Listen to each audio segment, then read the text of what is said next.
बताएंगे आपको। देश में लोकसभा चुनाव 7 चरणों में होगा। 4 जून को काउंटिंग होगी। इस वक्त बड़ी खबर आपको बता दें, लोकसभा चुनाव को लेकर बेसब्री से जो इंतजार था वो इंतजार खत्म हो गया। दरअसल मध्य प्रदेश की यदि बात करें तो मध्य प्रदेश में 29 लोकसभा सीटों के लिए 4 चरणों में वोटिंग होगी। पहले चरण में 19 अप्रैल को 6 सीट, दूसरे चरण में 26 अप्रैल को 7 सीटों पर वोट डाले जाएंगे। तो वही तीसरे चरण में 7 मई को 8 सीट और चौथे चरण में 13 मई को 8 सीटों पर वोटिंग होगी। पहले चरण में सीधी, शहडोल, जबलपुर, मंडला, बालाघाट और छिंदवाड़ा समेत 6 सीटों पर मतदान होगा। वहीं 20 से 27 मार्च तक नामांकन किया जा सकेगा। 28 मार्च को नामांकन पत्रों की जांच होगी यानी स्क्रूटनी होगी और 30 अप्रैल तक नाम वापस लिए जा सकेंगे यदि कोई चुनाव नहीं लड़ना चाहता है तो। ऐसी परिस्थिति में दूसरे चरण में प्रदेश की 7 सीटों पर 26 अप्रैल को मतदान होगा और इसमें टीकमगढ़, दमोह, खजुराहो, सतना, रीवा, होशंगाबाद, बैतूल लोकसभा सीट शामिल है। तीसरे चरण में ग्वालियर, मुरैना, भिंड, गुना, सागर, विदिशा, भोपाल और राजगढ़ समेत 8 सीटों पर मतदान होगा। तो 29 लोकसभा सीटों पर 4 चरणों में चुनाव होंगे। कुल मिलाकर अगर देखें तो, क्योंकि छत्तीसगढ़ की अगर हम बात करें तो 3 चरण में चुनाव होंगे और मध्य प्रदेश में एक ही चरण में, माफ कीजिएगा, 4 चरणों में चुनाव होंगे। 29 लोकसभा की सीटों पर मध्य प्रदेश में 29 लोकसभा की सीटें हैं और ऐसे में 4 चरण में चुनाव होंगे। और दरअसल चौथे चरण की हम बात करें तो 13 मई को इसका मतदान होगा। उज्जैन, देवास, मंदसौर, रतलाम, धार, खरगोन, इंदौर, खंडवा समेत 8 सीटों पर वोट डाले जाएंगे। मध्य प्रदेश में इस बार 5,63,40,064 मतदाता अपने मताधिकार का इस्तेमाल करेंगे। तो अंशुका, इस बार का जो लोकसभा चुनाव है वो पार्टियों के साथ साथ नेताओं की भी साख का अब मुद्दा बन चुका है। जनता के लिए क्या मुद्दे रहेंगे इस आम चुनाव में? इन आम चुनावों में अमूमन जो मुद्दे होते हैं वो भी बहुत आम होते हैं, लेकिन उनके अटक कर रह जाने की वजह से वो बहुत खास हो जाते हैं। मसलन लोकसभा चुनाव में इस बार लोग किन विषयों पर अपने मताधिकार का इस्तेमाल करेंगे, कहां मुहर लगेगी, ये भी देखना अहम होगा।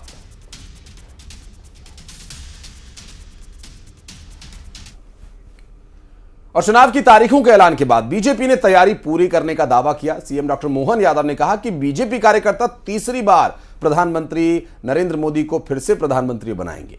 वहीं डिप्टी सीएम राजेंद्र शुक्ल ने कहा है कि भाजपा और हमारे पूरे कार्यकर्ता चुनाव के लिए पूरी तरह से तैयार है। हम मध्य प्रदेश में 29 में से 29 सीटें जीत रहे हैं। मैं उम्मीद करता हूं अच्छे कामों के भरोसे से मोदी जी फिर इस बार 400 पार, 370 बीजेपी और साथ ही अलायंस के साथ मिलकर के हम 400 सीट जीतेंगे। और प्रदेश के जो आंकड़े आपके इलेक्ट्रॉनिक चैनलों पर आ रहे हैं, सर्वे एजेंसियां जो बता रही है कि अब की बार 29 की 29 सीट बीजेपी को मिल रही है। भारतीय जनता पार्टी चुनाव को लेकर पूरी तरह से तैयार है और हमारे बूथ स्तर तक सारे कार्यकर्ता चुनाव के लिए लग गए हैं। और यहाँ पर जो उत्साह दिख रहा है, बैतूल में जो कार्यकर्ता सम्मेलन है उससे आप अंदाज लगा सकते हैं भारतीय जनता पार्टी के कार्यकर्ता मोदी जी को तीसरी बार प्रधानमंत्री बनाने के लिए उत्साह से भरे हुए हैं। वहीं चुनाव तारीखों के ऐलान के बाद बीजेपी और कांग्रेस दोनों ने ही फुल प्रूफ तैयारी का दावा किया है। बीजेपी प्रदेश अध्यक्ष ने कहा कि हम इस बार इतिहास रचेंगे। तो वहीं कांग्रेस नेता पीसी शर्मा ने कहा कि कांग्रेस की टीम बूथ स्तर तक सक्रिय है, कांग्रेस की तैयारी पूरी है।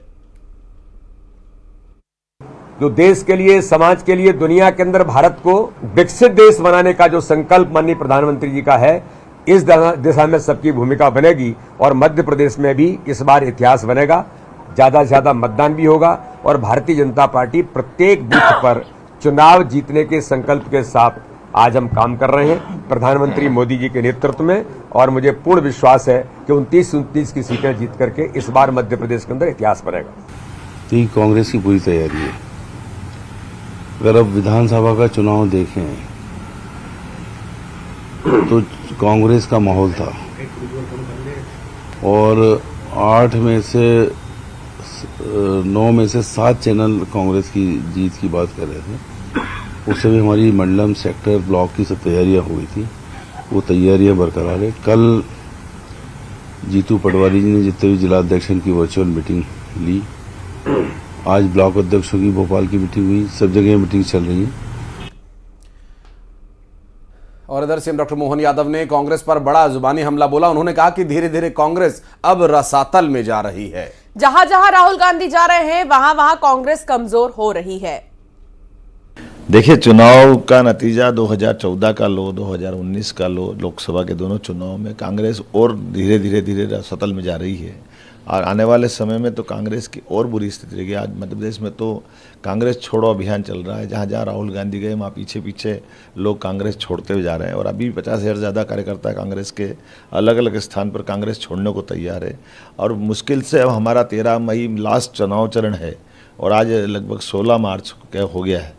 आप बताइए, 60 दिन भी हमारे पूरे नहीं बचेंगे, लेकिन इतने कम समय में पूरा चुनाव होगा तो कांग्रेस अपने कैंडिडेट नहीं घोषित कर पा रही। कांग्रेस को कैंडिडेट नहीं मिल रहे।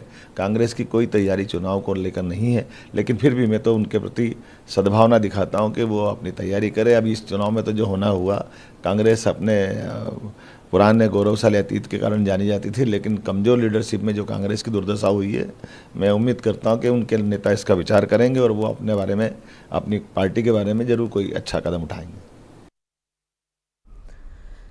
तो चुनाव की तारीख को लेकर लगातार प्रतिक्रियाएं सामने आ रही हैं, लेकिन इन सब के बीच ऐलान के बाद पूर्व मुख्यमंत्री शिवराज सिंह चौहान ने न्यूज 18 से खास बातचीत की।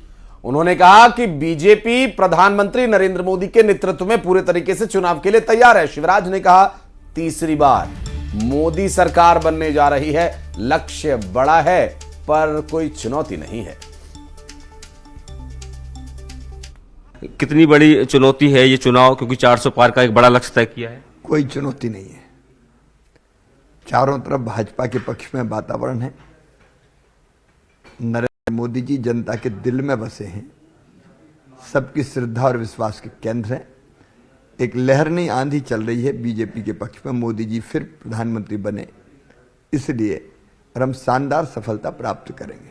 लेकिन दूसरी तरफ अगर बात करें तो इंडी गठबंधन के लोग भी कह रहे हैं कि इस बार हम वापस आ रहे हैं। राहुल गांधी कह रहे हैं भारत जोड़ो यात्रा में तमाम वो दावे कर रहे हैं, तमाम गारंटी देने का काम भी कर रहे हैं। क्या लगता है उसका कुछ असर जनता पर पड़ेगा? आत्मविश्वास गायब है। भारत जोड़ो कांग्रेस छोड़ो यात्रा बन गई है। जहां जहां वो गए कांग्रेस का बंटा ढार उन्होंने कर दिया। एक तरफ नरेंद्र मोदी जी है, दुनिया के सर्वाधिक लोकप्रिय नेता।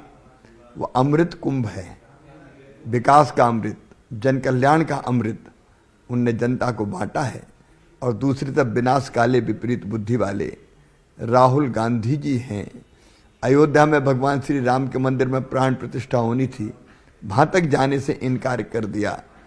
कश्मीर से धारा 370 हटाने का विरोध किया। ये टुकड़े टुकड़े गैंग अब देश में जनता इसको पूरी तरह से नकार चुकी है। धन्यवाद सर। शिवराज सिंह चौहान जी, जिनका साफ तौर पर कहना है कि पूरे प्रदेश में नहीं पूरे देश में मोदी की लहर और कांग्रेस कहीं नजर नहीं आ रही। मैं दीपक कुमार के साथ शैलेंद्र सिंह, न्यूज़ 18 भोपाल।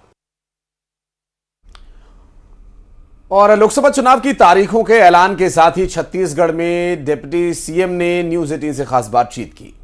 बीजेपी की तैयारी पूरी है, उन्होंने ये भी कहा कि छत्तीसगढ़ की 11 में से 11 सीटें जीतेंगे हम। सुनिए उन्होंने क्या कहा। छत्तीसगढ़ के प्रखर वक्ता और तेज तर्रार नेता और छत्तीसगढ़ के डिप्टी सीएम विजय शर्मा जी हमारे बीच मौजूद हैं। हम बात करेंगे किस तरह से तैयारियां हैं पूरे लेकर के। तैयारी तो भाजपा सदैव करती है, मतलब 8 काल 12 महीना होता है। चुनाव के समय पढ़ने वाले, परीक्षा के समय पढ़ने वाले नहीं है भाई, हम लोग साल भर पढ़ने वाले लोग हैं। भाजपा के संगठन की गति बहुत अधिक है और अब चुनाव की घोषणा हो जाने के बाद भी लक्ष्य बांध कर काम करेंगे। 11 की 11 सीटें जीतेंगे। बिल्कुल, ये लगातार आप लोग शुरू से दावा कर रहे हैं कि 11 के 11 सीटों पर जीत तय होगी। जिस तरह से महतारी वंदन योजना का प्रतिसाद मिला, कांग्रेस ने भी 1 लाख देने का घोषणा किया है। क्या लगता है कि मोदी की गारंटी इस पर भी पूरी तरह कामयाब होगी? भैया, ऐसी ही अनेक घोषणाएं उन्होंने पिछली बार भी की थी। पिछले लोकसभा चुनाव के समय भी जनता ने विश्वास नहीं किया। अभी भी पिछले विधानसभा में अगर आप देखेंगे तो कांग्रेस ने तो 15,000 रुपया प्रतिमाह या प्रतिवर्ष देने की बात कही थी। भाजपा ने तो 12,000 रुपये ही कहा था, लेकिन आम जनता ने, माताओं बहनों ने भाजपा का विश्वास किया जी। तो विश्वास तो होना चाहिए भाई। कोई चौराहे पर रास्ता चलते कुछ भी बोल दे तो कैसे होगा? जो सरकार बनाने वाली पार्टी होती है उस पर विश्वास के साथ जनता मतदान करती है। ये दावा कर रहे हैं डिप्टी सीएम विजय शर्मा जी और कह रहे हैं अगर देश में डंका बजा है तो मोदी जी का बचा है और इसीलिए छत्तीसगढ़ के 11 की 11 सीटों पर जीत है वो तय होगी। कैमरा पर्सन मनीष गीते के साथ युगल तिवारी, न्यूज 18 रायपुर, छत्तीसगढ़। देश में लोकसभा चुनाव की तारीखों के ऐलान के साथ ही आचार संहिता भी लागू हो गई है और इसके बाद प्रशासन अब सड़कों पर उतरा है। सार्वजनिक स्थलों पर जो बैनर्स, पोस्टर्स राजनीतिक दलों के लगे हुए हैं, जहां सड़कें अटी पड़ी हैं इनसे, अब उन्हें हटाने का काम शुरू हो गया है। शाहजहांपुर और जबलपुर में भी निर्वाचन आयोग की प्रेस कॉन्फ्रेंस के तुरंत बाद ही नगरपालिका का अमला विभिन्न इलाकों में पहुंचा और सभी जगह लगे राजनीतिक दलों के बैनर, पोस्टर, फ्लैक्स को हटा दिया गया।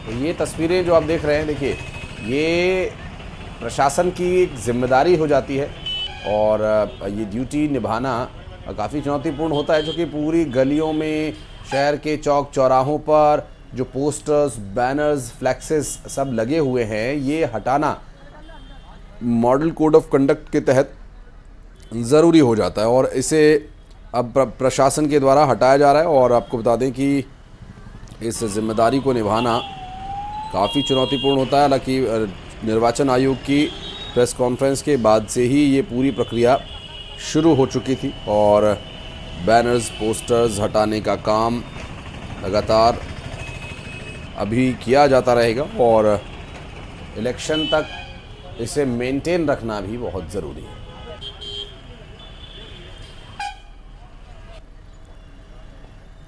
तो ये तस्वीर आप देख रहे हैं, योजनाओं के पोस्टर्स हटाने के काम शुरू हो चुके, तारीखों का ऐलान कर दिया गया।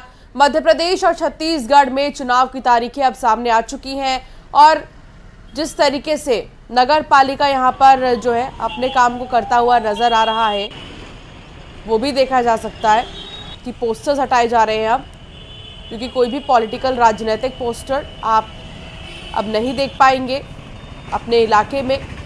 लोकसभा के चुनाव की तारीखों का ऐलान हो चुका है और ये हटाने का कार्य देखा गया। तो लोकसभा चुनाव के ऐलान होते ही प्रशासन अलर्ट हो गया है। सड़कों पर लगे राजनीतिक दलों के पोस्टर्स, योजनाओं के पोस्टर्स को हटाने का काम शुरू कर दिया गया। आपको रायसेन, उज्जैन और निवाड़ी की भी तस्वीरें दिखाते हैं, जहां पर प्रशासन ने राजनीतिक दलों के पोस्टर्स को हटाने का काम शुरू कर दिया है। लोकसभा चुनाव की तारीखों का ऐलान होते ही चुनाव आदर्श आचार संहिता लागू कर दी गई है। आचार संहिता का पालन करते हुए नगर पालिका ने शहर में लगे राजनीतिक दलों के होर्डिंग, पोस्टर, बैनर और दीवार पर बनाए गए ये प्रचार मिटाना शुरू कर दिया है। और आचार संहिता लगते ही नगर पालिका की टीम बाजारों में उतरी, होर्डिंग्स, फ्लैक्सेस हटाने का काम शुरू हो गया। ये 3 तस्वीरें आपको दिखा रहे हैं रायसेन, उज्जैन और निवाड़ी से, जहां पर प्रशासन पूरी तरह से सक्रिय है और सक्रियता दिखाते हुए इन्हें हटाए जाने का काम किया जा रहा है।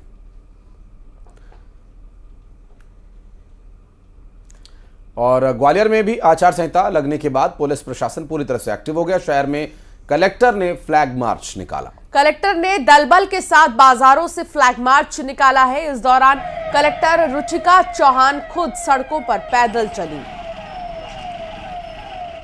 तो फ्लैग मार्च की तस्वीर आप देख रहे हैं, दलबल के साथ बाजारों में फ्लैग मार्च जागरूक करने के लिए।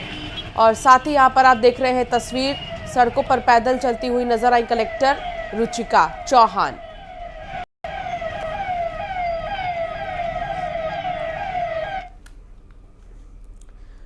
लोकसभा चुनाव के ऐलान के साथ ही प्रशासन एक्शन मोड में आ गया।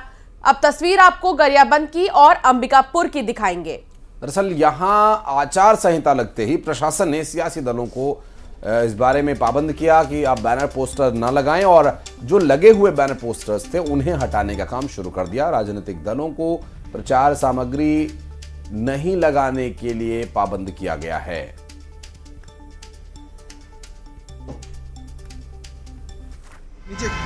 नीचे कर।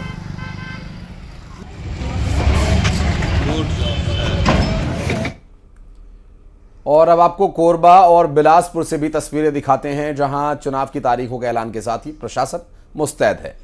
शहर में लगे बैनर और पोस्टर को हटाया गया है। ये तस्वीर आप देख रहे हैं और यहां से भी बैनर और पोस्टर को हटा दिया गया।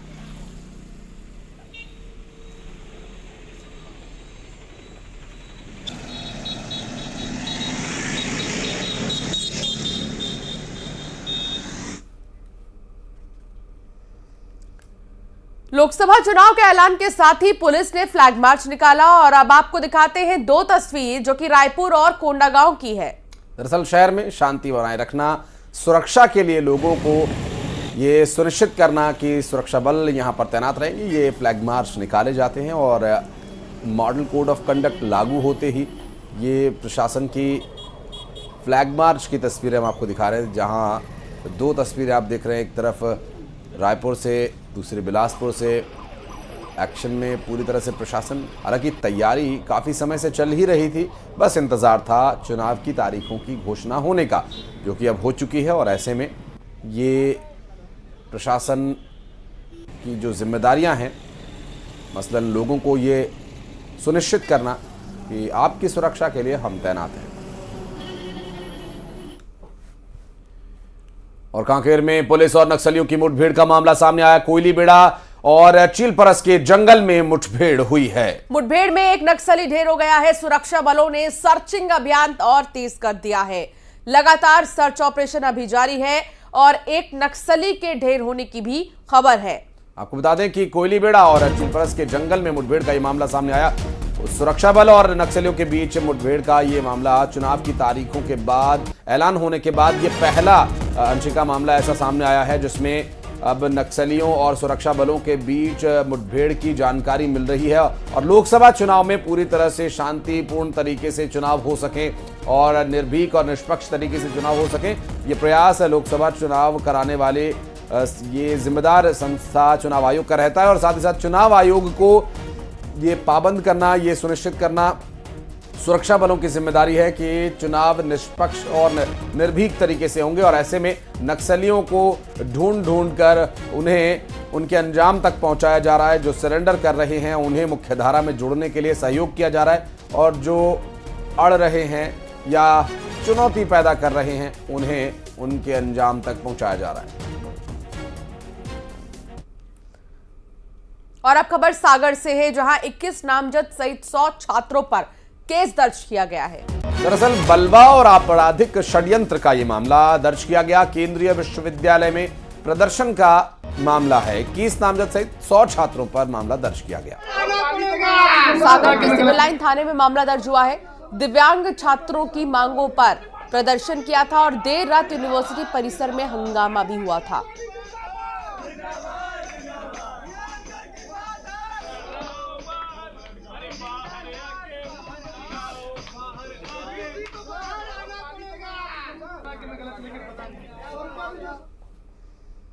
ग्वालियर की बात करेंगे, जहां पीएचई घोटाले के मास्टरमाइंड हीरालाल लगभग 9 महीने बाद पुलिस के हाथ आया है। पकड़े जाने के बाद उसने खुद को घोटाले से अलग बताकर स्टाफ के ऊपर ठीकरा फोड़ दिया और समझा यह भी जा रहा है कि 9 महीने की फरारी के दौरान वो पुलिस और विभाग की जांच और कार्रवाई से खुद को बचाने का षड्यंत्र कानूनी विशेषज्ञों के साथ मिलकर रच चुका होगा। खुलासे के बाद प्रारंभिक जांच में बेला की बाउड़ी पर होटल नमन राज का निर्माण घोटाले की रकम से कराने के सबूत पुलिस के हाथ लग चुके हैं। हुई है, उसमें लगभग 18 करोड़ के आसपास जो पीएचई डिपार्टमेंट का जो शासकीय पैसा था उसके गबन का मामला है। इस मामले में जो आरोपी फरार चल रहा था उसको कल क्राइम ब्रांच की पुलिस ने गिरफ्तार किया है। उसकी पुलिस रिमांड ली जा रही है। पुलिस रिमांड लेके ये इन्वेस्टिगेट करेंगे कि जो। और इंदौर से खबर आपको बता दें, पुलिस ने बदमाशों का जुलूस निकाला। आरोपियों ने घर के बाहर कार में तोड़फोड़ की थी। आरोपियों को घटनास्थल पर पुलिस लेकर पहुंची है। आरोपियों से सड़क पर उठक बैठक लगवाई गई। बाणगंगा के वृंदावन चौराहे पर उत्पात मचाया था।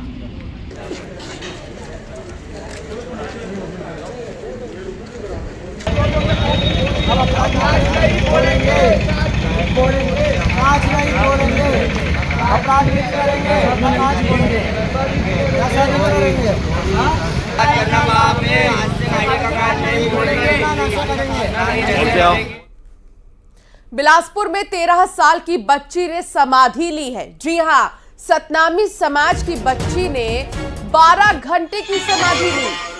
दरअसल बच्ची के पिता ने भी मांगी थी समाधि की अनुमति, प्रशासन ने नहीं दी थी इस समाधि की अनुमति। बाबा गुरु घासीदास की भक्त ये बच्ची बताई जा रही है।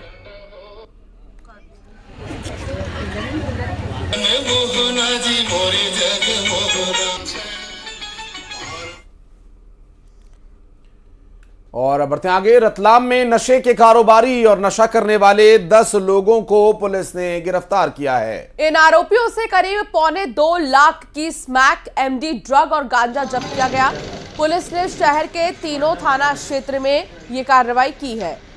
दरअसल इससे नशे के सौदागरों में हड़कंप मचा हुआ है और इस पूरे मामले में मंदसौर जिले के रहने वाले जफर नाम के मास्टरमाइंड का नाम सामने आ रहा है, जो क्षेत्र में ड्रग्स की सप्लाई किया करता था। थाना क्षेत्र के स्टेशन रोड में लगभग 6 आरोपियों को गिरफ्तार किया गया है। उसे 25 ग्राम एमडी जो है वो बरामद की गई है, जिसमें से 2 लोग जो है वो दलोदा के हैं और बाकी बचे हुए 4 लोग जो है वो रतलाम प्रॉपर के रहने वाले हैं। और 2 लोगों को जो है वो आइए रतलाम थाना क्षेत्र अंतर्गत राउंड अप किया गया है। ब्राउन शुगर उनसे बरामद हुई है, कुल मिला के 25 ग्राम ब्राउन शुगर जो है वो बरामद हुई है। मंडला जिले में रेत माफिया पर पुलिस लगातार शिकंजा कस रही है। पुलिस के हत्थे जिले का चर्चित रेत माफिया राजू खान चढ़ा। दरअसल पुलिस ने वन क्षेत्र की ओर से जिले की बंद पड़ी रेत खदानों से रेत के अवैध खनन और परिवहन सहित ग्रामीणों को डराने धमकाने और पुलिस को चुनौती देने के आरोप में राजू खान को गिरफ्तार कर जेल भेज दिया। राजू खान पर आरोप यह है कि जिले के टाटरी, कामता और बमहनी क्षेत्र में वो बेखौफ रेत की चोरी किया करता है। दिन भर 8 बजे सुबह से अपने जो ट्रैक्टर के ऊपर में टाटरी चौकी के द्वारा एक रेत का ट्रैक्टर ट्रॉली पकड़ा गया था, जो कि ये कथित रेत चोर जो है राजू खान इसके भाई का था। उसके पश्चात वो ग्रामीण जनों को धमकी दे रहा था कि तुमने पुलिस को सूचना दी और इसकी वजह से हमारा ट्रैक्टर ट्रॉली पकड़ा गया है। साथ ही उसके द्वारा अनर्गल भाषा का भी उपयोग सभी के विरुद्ध किया जा रहा था। उसके आधार पर उसके विरुद्ध प्रकरण दर्ज करके उसे जेल भेजा गया है। और रतलाम के जावरा में सरेआम गला काटने की कोशिश करने वाले दोनों आरोपियों को पुलिस ने गिरफ्तार कर लिया है। पुलिस के अनुसार अपनी पत्नी पर मर्यादित टिप्पणी और गेस्ट हाउस की प्रतिस्पर्धा के चलते आरोपियों ने ये कदम उठाया था। दरअसल जावरा के ताल नाका क्षेत्र का ये पूरा मामला है, जहां नमाज पढ़कर लौट रहे पिता पुत्र पर उनके ही रिश्तेदारों ने धारदार हंसिये से हमला कर दिया था, जिसमें मुदस्सर नाम के आरोपी ने मोहम्मद हुसैन का हंसिये से गला काटने की कोशिश की थी। हालांकि हुसैन ने हंसिया पकड़ लिया, लेकिन उसके हाथ और गले पर चोट गंभीर रूप से आई है।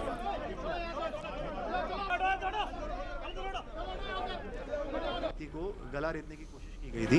उसमें घटनाक्रम कुछ इस प्रकार है कि दोनों का एक रेस्ट हाउस है हुसैन टेकड़ी के ऊपर, और उसी को लेकर इनमें वाद विवाद चल रहा था। इसके लिए मामला 307 का कायम करके जो आरोपी है उसको गिरफ्तार कर लिया गया है और अग्रिम विवेचना की जा रही है। यहाँ रुकेंगे एक ब्रेक के लिए। खबरों का सिलसिला आगे भी जारी।